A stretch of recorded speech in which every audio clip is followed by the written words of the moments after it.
Hello viewers, আসসালামু আলাইকুম। সবাই কেমন আছেন? নিশ্চয়ই অনেক ভালো আছেন। আমি আলহামদুলিল্লাহ অনেক ভালো আছি।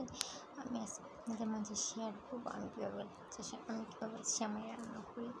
আমি এখানে 1 কেজি দুধ, চিনি আর নারিকেল দিয়ে খুব ঘন করে নিয়েছি।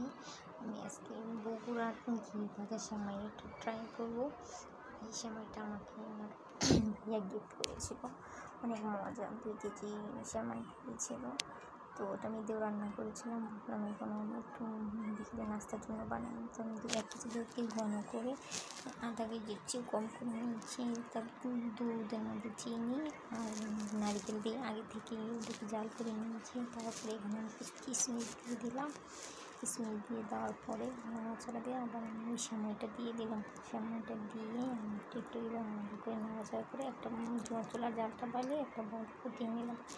তো আমার সেমাইটা সিদ্ধ হয়ে গেছে। এখন আমি এটাকে একটা পাত্রের মধ্যে ঢেলে নেবো। ঠান্ডা লেগেছে, যার কারণে বয়েল দিতে আমার খুবই অসুবিধা হচ্ছে। তো আমি এখানে একটা বাটির মধ্যে ঢেলে নিলাম। দেখেন, বেশি ঘন হয়নি, পাতলা হয়নি। এটা ঠান্ডা হওয়ার পরে আর একটু সফট হয়ে যাবে। তো এটাকে ঠান্ডা করার জন্য দিয়ে দিলাম এবং উপরে আমি কিছু কাজু বাদাম ছিটিয়ে দিলাম। আপনারা চাইলে আরও বিভিন্ন ধরনের বাদাম আছে, যেগুলো দিতে পারেন। আমার কাছে এই বাদামটা ছিল, তাই সেজন্য আমি এটাই দিলাম। এই তো হয়ে গেল আমার খুবই অল্প সময়, 5 মিনিটের মধ্যে লাগছে সেমাইটা। বিকেলে নাস্তায় বাচ্চাদের দিতে পারেন, বাচ্চারা খুব মজা করে খাবে। আমার বাসায় তো সবাই এই সেমাইটা খুবই পছন্দ করে। Thank you for watching. আল্লাহ হাফেজ।